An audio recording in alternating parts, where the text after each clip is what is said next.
ನಮಸ್ಕಾರ ಸ್ನೇಹಿತರೆ, RCD ಕಥೆಗಳಿಗೆ ಸ್ವಾಗತ ಸುಸ್ವಾಗತ.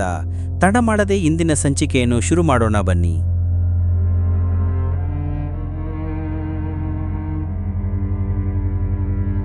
ಸ್ನೇಹಿತರೆ, ಭಾರತ ದೇಶ 1947 ಆಗಸ್ಟ್ 15ರ ಮಧ್ಯರಾತ್ರಿಯಂದು ಬ್ರಿಟಿಷರಿಂದ ಬಿಡುಗಡೆ ಪಡೆಯಿತು. ಭಾರತಾಂಬೆಯು ಅದೆಷ್ಟೋ ವರ್ಷಗಳ ಕಾಲ ಬ್ರಿಟಿಷರ ದಾಸ ಸಂಕೋಲೆಯಲ್ಲಿ ಬಂಧಿಯಾಗಿದ್ಲು. ಅಹಿಂಸೆಯ ಮಾರ್ಗವೋ ಅಥವಾ ಹಿಂಸಾಚಾರದ ಮಾರ್ಗವೋ, ಭಾರತವಂತೂ ಬ್ರಿಟಿಷರ ಕೈಯಿಂದ ಮುಕ್ತಿ ಪಡೆಯಿತು. ಸ್ವಾತಂತ್ರ್ಯ ಹೋರಾಟದಲ್ಲಿ ಮಾಡಿದ ಹುತಾತ್ಮರಿಗೆ ಲೆಕ್ಕವೇ ಇಲ್ಲ. ಅದರಲ್ಲೂ ಕ್ರಾಂತಿಯ ಮೂಲಕವೇ ಭಾರತದಲ್ಲಿದ್ದ ಬ್ರಿಟಿಷರಿಗೆ ನಡುಕವನ್ನ ಹುಟ್ಟಿಸಿದ ಈ ಕ್ರಾಂತಿಕಾರಿಯ ಜೀವನವೇ ಒಂದು ರೋಚಕ ಅಧ್ಯಾಯ. ಭಾರತದ ಸ್ವಾತಂತ್ರ್ಯ ಸಂಗ್ರಾಮದಲ್ಲಿ ಕೇಳಿಬರುವ ಅನೇಕ ಕ್ರಾಂತಿಕಾರಿಗಳ ಹೆಸರಿನಲ್ಲಿ ವಾಸುದೇವ ಬಲ್ವಂತ್ ಫಡಕೆ ಕೂಡ ಒಬ್ಬರು. ಫಡಕೆ ಅವರು 1845 ನವೆಂಬರ್ 4 ಮಹಾರಾಷ್ಟ್ರದ ಶಿರದೋಣ ಎಂಬ ಊರಿನಲ್ಲಿ ಬಲವಂತರಾವ್ ಫಡಕೆ ಮತ್ತು ಸರಸ್ವತಿಬಾಯಿ ದಂಪತಿಯ ಮಗನಾಗಿ ಜನಿಸ್ತಾರೆ. ಓದಿನಲ್ಲಿ ಅಪಾರ ಬುದ್ಧಿವಂತರಾದ ಇವಳು ಮುಂದೆ ವಿದ್ಯಾಭ್ಯಾಸವನ್ನ ಮುಗಿಸಿ ಬ್ರಿಟಿಷರ ಮಿಲಿಟರಿ ಸರಬರಾಜು ಇಲಾಖೆಯಲ್ಲಿ ಗುಮಾಸ್ತನ ಕೆಲಸವನ್ನ ಪಡೆದಿದ್ದಾರೆ. ಫಡಕೆ ಅವರ ಜೀವನದಲ್ಲಿ ನಡೆದ ಅದೊಂದು ಘಟನೆ ಅವರನ್ನ ಬ್ರಿಟಿಷರ ವಿರುದ್ಧ ತೊಡೆತಟ್ಟಿ ನಿಲ್ಲುವಂತೆ ಮಾಡುತ್ತೆ. ತನ್ನ ತಾಯಿಗೆ ಅನಾರೋಗ್ಯವಿದೆ, ಅವರನ್ನು ನೋಡಿ ಬರೋಕ್ಕೆ ರಜೆ ಬೇಕೆಂದು ಫಡಕೆ ತನ್ನ ಇಲಾಖೆಯ ಬ್ರಿಟಿಷ್ ಮೇಲಧಿಕಾರಿಗಳ ಬಳಿ ಕೇಳಿಕೊಳ್ತಾರೆ. ಆದ್ರೆ ಈ ಅಧಿಕಾರಿಗಳು ಅವರಿಗೆ ರಜೆಯನ್ನ ಮಂಜೂರು ಮಾಡೋದೇ ಇಲ್ಲ. ಕಾಡಿ ಬೇಡಿದರೂ ಕೂಡ ರಜೆಯನ್ನ ಫಡಕೆಯವರಿಗೆ ಮೇಲಧಿಕಾರಿಗಳು ನೀಡಲೇ ಇಲ್ಲ. ಇನ್ನು ಇವರ ಅಪ್ಪಣೆಯನ್ನು ಕಾಯುತ್ತಕೊಳ್ಳುತ್ತಾರೆ. ತನ್ನ ತಾಯಿಯನ್ನ ನೋಡೋಕೆ ಸಾಧ್ಯವಾಗುವುದಿಲ್ಲ ಎಂದರಿತ ಅವರು ಯಾರಿಗೂ ಹೇಳದೆ ಊರು ಹೋಗ್ತಾರೆ. ಆದ್ರೆ ಅವರು ಊರಿಗೆ ಹೋಗುವಷ್ಟರಲ್ಲಿ ಅವರ ತಾಯಿಯ ಅಂತ್ಯ ಸಂಸ್ಕಾರ ಮುಗಿದು ಹೋಗಿರತ್ತೆ. ನನ್ನ ತಾಯಿಯನ್ನ ಕೊನೆ ಬಾರಿಗೆ ನೋಡೋಕೂ ಅವಕಾಶ ನೀಡದ ಬ್ರಿಟಿಷರ ಮೇಲೆ ಅವರಿಗೆ ವಿಪರೀತ ಸಿಟ್ಟು ಬರುತ್ತೆ. ಆ ಸಿಟ್ಟಿನಿಂದಲೇ ಅದಾಗಲೇ ಪ್ರಾರಂಭವಾಗಿದ್ದ ಸ್ವತಂತ್ರ ಹೋರಾಟಕ್ಕೆ ಧುಮುಕಲು ಸಂಕಲ್ಪ ಮಾಡ್ತಾರೆ. ಅಲ್ಲಿಂದಲೇ ಶುರುವಾಗಿದ್ದು ಫಡಕೆ ಅವರ ಕ್ರಾಂತಿಕಾರಿ ಚಳವಳಿಗಳು.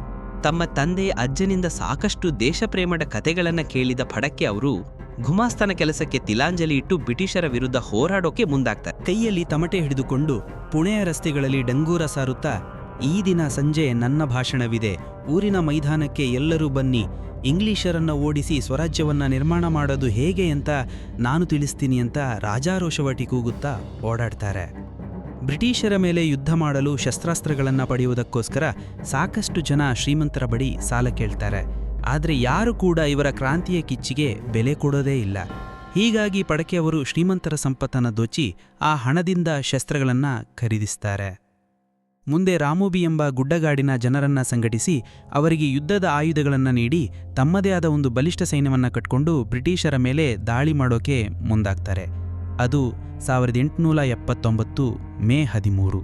ತನ್ನ ಜೊತೆಗಿದ್ದ ಜನರನ್ನ ಸೇರಿಸಿಕೊಂಡು ಫಡಕೆಯವರು ಪುಣೆಯಲ್ಲಿದ್ದ ಬ್ರಿಟಿಷರ 2 ಕಚೇರಿಗಳ ಮೇಲೆ ದಾಳಿ ಮಾಡಿ ಕಚೇರಿಯನ್ನ ಧ್ವಂಸ ಮಾಡ್ತಾರೆ. ಈ ಘಟನೆಯಿಂದ ಬೆಚ್ಚಿಬಿದ್ದ ಬ್ರಿಟಿಷ್ ಅಧಿಕಾರಿಗಳು ಫಡಕೆಯವರನ್ನ ಬಂಧಿಸಲು ಮೇಜರ್ ಡೇನಿಯಲ್ ಎಂಬ ವಿಶೇಷ ಅಧಿಕಾರಿಯನ್ನ ನೇಮಿಸ್ತಾರೆ. ಫಡಕೆಯವರನ್ನ ಹಿಡಿದುಕೊಟ್ಟವರಿಗೆ 4,000 ರೂಪಾಯಿಗಳ ಬಹುಮಾನದ ಮೊತ್ತವನ್ನ ಘೋಷಿಸಲಾಗುತ್ತೆ. ತನ್ನನ್ನು ಹಿಡಿಯೋಕೆ ಬ್ರಿಟಿಷ್ ಸರ್ಕಾರ 4,000 ರೂಪಾಯಿಗಳನ್ನು ಘೋಷಿಸಿದರೆ ಫಡಕೆಯವರು ಬ್ರಿಟಿಷ್ ಗವರ್ನರ್ ಮತ್ತು ಕಲೆಕ್ಟರ್ ತಲೆ ಕತ್ತರಿಸಿಕೊಂಡು ಬರುವವರಿಗೆ ಅದಕ್ಕಿಂತ ಹೆಚ್ಚಿನ ಹಣವನ್ನು ನೀಡುವುದಾಗಿ ಸವಾಲು ಹಾಕ್ತಾರೆ. ಈ ಹೇಳಿಕೆ ನಂತರ ಫಡಕೆ ಹೆಸರು ಬ್ರಿಟಿಷ್ ಪಾರ್ಲಿಮೆಂಟ್ನಲ್ಲೂ ಚರ್ಚೆಯಾಗುತ್ತೆ. ತಮ್ಮ ಸೇನೆಯ ಜೊತೆ ಫಡಕೆಯವರು ಕೊಂಕಣ ಪ್ರಾಂತ್ಯದಲ್ಲಿ ಬರುವಾಗ ಡೇನಿಯಲ್ ಸೇನೆ ಫಡಕೆಯವರ ಸೇನೆ ಜೊತೆ ಯುದ್ಧಕ್ಕೆ ನಿಲ್ಲುತ್ತೆ. ಈ ಯುದ್ಧದಲ್ಲಿ ಫಡಕೆಯವರ ಸೇನೆ ಸೋತು ಹೋಗುತ್ತೆ. ರಾಮೋಬಿ ತಂಡದಲ್ಲಿ ಫಡಕೆಯವರ ಬಲಗೈಯಂತಿದ್ದ ದೌಲತ್ರಾವ್ ನಾಯಕ್ ವೀರಮರಣವನ್ನೇ ಅಪ್ಪುತ್ತಾರೆ. ಈ ಯುದ್ಧದಿಂದ ಫಡಕೆಯವರು ಹೇಗೋ ತಪ್ಪಿಸಿಕೊಂಡು ಜನರ ಮಧ್ಯದಲ್ಲೇ ಮಾರುವೇಷದಲ್ಲಿ ಬದುಕಲು ಶುರು ಮಾಡ್ತಾರೆ. ಆದರೆ ಬ್ರಿಟಿಷ್ ಸರ್ಕಾರ ಹೊರಡಿಸಿದ ಬಹುಮಾನದ ಆಸೆಯಿಂದ ಒಂದಿಷ್ಟು ಜನ ಫಡಕೆಯವರನ್ನ ಗುರುತು ಹಿಡಿದು ಬ್ರಿಟಿಷ್ ಸರ್ಕಾರಕ್ಕೆ ತಿಳಿಸುತ್ತಾರೆ. ದೇವಸ್ಥಾನವೊಂದರಲ್ಲಿ ಜ್ವರದಿಂದ ಬಳಲಿ ಮಲಗಿದ್ದ ಫಡಕೆಯವರನ್ನ ಬ್ರಿಟಿಷರು ಬಂಧಿಸಿ ಅವರ ಮೇಲೆ ಇಲ್ಲಸಲ್ಲದ ಆರೋಪ ಹೊರಿಸಿ ಅವರನ್ನ ನ್ಯಾಯಾಲಯಕ್ಕೆ ಕರೆದೊಯ್ಯಲಾಗುತ್ತೆ. ಗೆಳೆಯರೇ, ಅದು 1879 ಅಕ್ಟೋಬರ್ 22.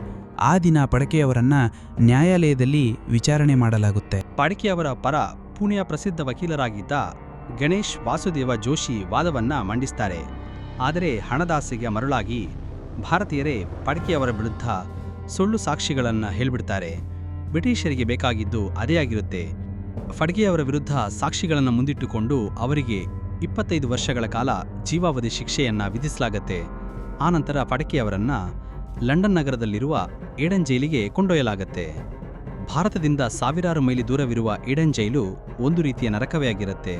ಅಲ್ಲಿಗೆ ಬಂಡ ಖೈದಿಗಳಿಗೆ ವಿಚಿತ್ರ ಹಿಂಸೆ ಕೊಡಲಾಗ್ತಿತ್ತು. ಕತ್ತಲೆ ಕೋಣೆಯಲ್ಲಿ ಅವರು ನೀಡುತ್ತಿದ್ದ ಹಿಂಸೆ ಜೀವವೇ ಹೋಗುವ ಹಾಗೆ ಮಾಡುತ್ತಿತ್ತು. ಫಡ್ಕೆಯವರು ಜೈಲಿನಲ್ಲಿದ್ದರೂ ಕೂಡ ಅವರ ಮನಸ್ಸು ಭಾರತಕ್ಕೆ ಮರಳಿ ಬ್ರಿಟಿಷರ ವಿರುದ್ಧ ಹೋರಾಡಿ ಭಾರತವನ್ನು ಸ್ವರಾಜ್ಯ ಮಾಡಬೇಕೆಂದು ಪರಿತಪಿಸುತ್ತಿತ್ತು. ಸತತ 8 ತಿಂಗಳುಗಳ ಕಾಲ ಬ್ರಿಟಿಷರ ಹಿಂಸೆಯನ್ನು ತಡೆದುಕೊಂಡ ಫಡ್ಕೆಯವರು ಅದೊಂದು ದಿನ ಮಧ್ಯರಾತ್ರಿ ದೇವರ ನಾಮವನ್ನು ಸ್ಮರಿಸುತ್ತಾ ಜೈಲಿನ ರೂಮಿನ ಬಾಗಿಲನ್ನು ಮುರಿದು ಹಾಕಿ ತಪ್ಪಿಸಿಕೊಳ್ತಾಳೆ. ಈ ಘಟನೆಯಿಂದ ಜೈಲಿನಲ್ಲಿ ದೊಡ್ಡ ಕೋಲಾಹಲವೇ ನಡೆದು ಹೋಗುತ್ತೆ. ಮತ್ತೊಂದು ಬಾರಿ ಬ್ರಿಟಿಷರು ವಾಸುದೇವ ಫಡ್ಕೆಯನ್ನ ಹಿಡಿದುಕೊಟ್ಟವರಿಗೆ ಬಹುಮಾನವನ್ನ ಘೋಷಣೆ ಮಾಡ್ತಾರೆ.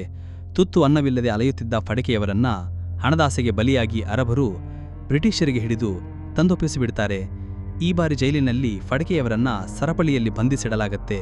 ಊಟವನ್ನು ನೀಡದೆ ಬೂಟುಗಾಲಿನಿಂದ ಒದೆಯಲಾಗತ್ತೆ. ಅಸಹನೀಯವಾದ ನೋವು ಹಿಂಸೆಯಿಂದ ಜರ್ಜರಿತರಾದರೂ ಅವರ ಉಸಿರು ಭಾರತಕ್ಕೆ ಮರಳಿ ಸ್ವಾತಂತ್ರ್ಯ ಹೋರಾಟದಲ್ಲಿ ಧುಮುಕಬೇಕು ಅಂತ ಬಯಸ್ತಾ ಇರುತ್ತೆ.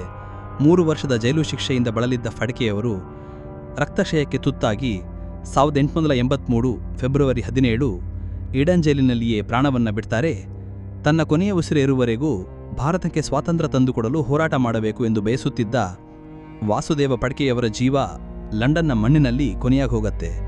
38 ವರ್ಷಗಳ ಕಾಲ ಬದುಕಿದ ಫಡ್ಕೆಯವರು ಈ ದೇಶ ಕಂಡ ಮಹಾನ್ ಅಧಿಕಾರಿ ದೇಶಭಕ್ತರಲ್ಲಿ ಒಬ್ಬರು. ಬದುಕಿದ್ದಷ್ಟು ದಿನವೂ ಬ್ರಿಟಿಷರ ಕಣ್ಣಲ್ಲಿ ಭಯವನ್ನು ಹುಟ್ಟಿಸಿದ ಮಹಾನ್ ನಾಯಕರಿವರು. ಇಂತಹ ಅದೆಷ್ಟೋ ಕ್ರಾಂತಿಕಾರಿಗಳ ಜೀವನವು ಬೂದಿ ಮುಚ್ಚಿದ ಕೆಂಡದ ಹಾಗೆಯೇ ಭಾರತದ ಚರಿತ್ರೆಯಲ್ಲಿ ಮುಚ್ಚಿ ಹೋಗಿದೆ. ದೇಶಕ್ಕೋಸ್ಕರ ಬಲಿದಾನ ನೀಡಿದ ಈ ಮಹಾಪುರುಷನಿಗೆ ನಾವೊಂದು ನಮನ ಸಲ್ಲಿಸಲೇಬೇಕು. ಮತ್ತೆ ಮತ್ತೆ ಇಂತಹ ದಿವ್ಯಚೇತನ ಭಾರತದ ಮಣ್ಣಿನಲ್ಲಿ ಹುಟ್ಟಿ ಬರಲಿ. ನಾವಿಂದು ಸ್ವತಂತ್ರವಾಗಿ ಜೀವನವನ್ನು ನಡೆಸುವುದರ ಹಿಂದೆ ಇಂತಹ ಮಹಾಪುರುಷರ ಅದೆಷ್ಟೋ ತ್ಯಾಗದ ಕಥೆಗಳಿವೆ. ಅವರ ಬಲಿದಾನದ ಮಣ್ಣಿನಲ್ಲಿ ನಾವಿಂದು ಜೀವಿಸುತ್ತಿದ್ದೀವಿ. ಈ ದೇಶವನ್ನು ಉಳಿಸಿ ಬೆಳೆಸಿಕೊಳ್ಳುವ ಮಹತ್ತರವಾದ ಜವಾಬ್ದಾರಿ ನಿಮ್ಮೆಲ್ಲರ ಮೇಲಿದೆ. ಸ್ನೇಹಿತರೆ, ಇತಿಹಾಸದ ಪುಟಗಳಲ್ಲಿ ಇಂತಹ ಅದೆಷ್ಟೋ ಅಧ್ಯಾಯಗಳು ಬಂದು ಕಣ್ಮರೆಯಾಡಿವೆ. ಇದೆಷ್ಟೂ ಅಪ್ರಮಿತ ವೀರ ಫಡ್ಕೆಯವರ ಸ್ವಾತಂತ್ರ್ಯ ಹೋರಾಟದ ಒಂದು ಚಿಕ್ಕ ಮಾಹಿತಿ. ಈ ವಿಡಿಯೋ ನಿಮಗೆ ಇಷ್ಟ ಆದರೆ ಇದೇ ರೀತಿ ನಮ್ಮನ್ನು ಪ್ರೋತ್ಸಾಹಿಸಿರಿ.